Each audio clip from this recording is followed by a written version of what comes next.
Doctor সালামকে সেলাম, কামাল উদ্দিনের কামাল, এরপর আসবে জামাল। আমরা বলছি না, বলছে সরকারপন্থী নেতৃত্বরা। বন্ধুগণ, এই মুহূর্তের অত্যন্ত বড় খবর আপনারা জানেন ইতিমধ্যেই। পার্শ্ব শিক্ষক ওয়েলফেয়ার অর্গানাইজেশনের পক্ষ থেকে, আমরা বঞ্চিত সংগঠনের পক্ষ থেকে দাবি করা হয়েছে যে ফাইল আটকে রয়েছিল বিকাশ ভবনে, পার্শ্ব শিক্ষকদের বেতন বৃদ্ধির ফাইল, এসএসএম কর্মীদের বেতন বৃদ্ধির ফাইল, এবার সেই ফাইল মুভ করেছে। সেই ফাইল একেবারে সরাসরি নবান্নে মুখ্যমন্ত্রীর টেবিলে রয়েছে। এমতো অবস্থায় যে দাবি করা হচ্ছে যে আগামী সপ্তাহেই রাজ্যের মাননীয় মুখ্যমন্ত্রী পার্শ্ব শিক্ষকদের বেতন বৃদ্ধির ঘোষণা করতে চলেছে। অত্যন্ত বড় খবর, ব্রেকিং নিউজ। এবং সোমবার আমরা আমাদের চ্যানেলের পক্ষ থেকে আমরা দপ্তরে যাব এবং সোমবারের বিকালে আপনাদেরকে গুরুত্বপূর্ণ আপডেট দেব, আপনাদেরকে জানিয়ে রাখলাম। এবং তার আগে আরও একটি যে খবর রয়েছে, অন্তত এই খবরে এইটুকু প্রমাণ মিলেছে বা প্রমাণ আপনারা পেয়ে যাবেন। রমিউল ইসলাম বলছেন যে চুরি করে, দপ্তর থেকে চুরি করে পার্শ্ব শিক্ষকদের বেতন বৃদ্ধির ফাইলের ছবি তুলে রেখেছেন। অভিযোগের তীর ডক্টর সালামের দিকে। এবং রমিউল ইসলামের এই পোস্ট আপনারা ইতিমধ্যেই অনেকেই দেখেছেন এবং সেখানে তিনি পরিষ্কারভাবে বলেছেন যে এখনও পর্যন্ত বলার মতো কিছু হয়নি, তবে তাদের প্রয়াস জারি রয়েছে। জয় হবে সকলের ঐকান্তিক প্রচেষ্টাই, অর্থাৎ তারা একক কিন্তু ক্রেডিট নিতে চাইছেন না।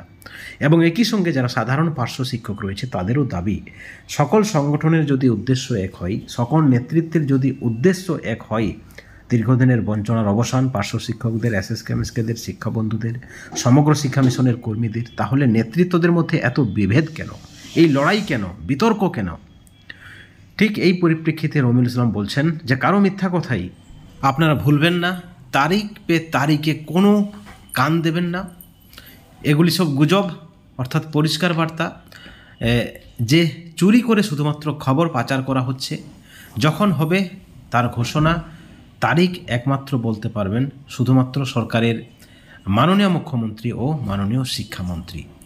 এবং একই সঙ্গে তিনি বলেছেন যে আমি কোনোদিন চুরি করে গোপনে কিছু বলি না, যখন যাই সবাইকে নিয়ে যাই দেখা করতে, আর সরকারের ফাইল চুরি করে ছবি তুলি না।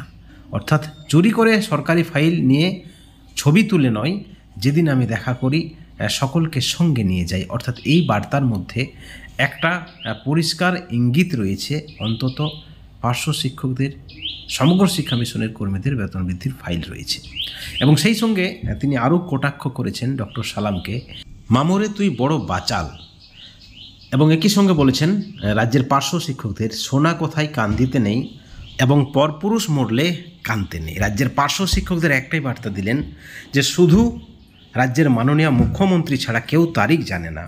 যেদিন ঘোষণা হবেন তিনি ঘোষণা করবেন মাননীয় মুখ্যমন্ত্রী এবং মাননীয় শিক্ষামন্ত্রী। মুখ্যমন্ত্রী এবং শিক্ষামন্ত্রীর উপর ভরসা রাখুন।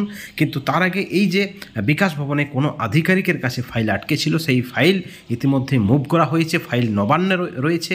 এবং পার্শ্ব শিক্ষক ওয়েলফেয়ার অর্গানাইজেশনের পক্ষ থেকে দাবি যে মুখ্যমন্ত্রী সেই ফাইলে সিগনেচার করে দিয়েছে। ইতিমধ্যেই কামাল উদ্দিনের নেতৃত্বে আপনারা দেখলেন পার্শ্ব শিক্ষকদের একটি টিম বিকাশ ভবনে যায় এবং সেখান থেকে যে বার্তা তারা দেন, আমরা বঞ্চিত সংগঠনের পক্ষ থেকেও যে বার্তা দেওয়া হয়েছে যে আগামী সপ্তাহেই রাজ্যের মাননীয় মুখ্যমন্ত্রী পার্শ্ব শিক্ষকদের বেতন বৃদ্ধির ঘোষণা করবেন। কিন্তু এই বক্তব্যের সঙ্গে রমিউল ইসলামের বক্তব্যের অনেকটা কিন্তু ফারাক দেখা যাচ্ছে এবং সেই পরিপ্রেক্ষিতে আমরা সোমবার দপ্তরে যাচ্ছি। সঠিক খবর আপনাদের কাছে তুলে ধরাই আমাদের লক্ষ্য, সঠিক খবর আপনাদের কাছে পরিবেশন করাই আমাদের লক্ষ্য।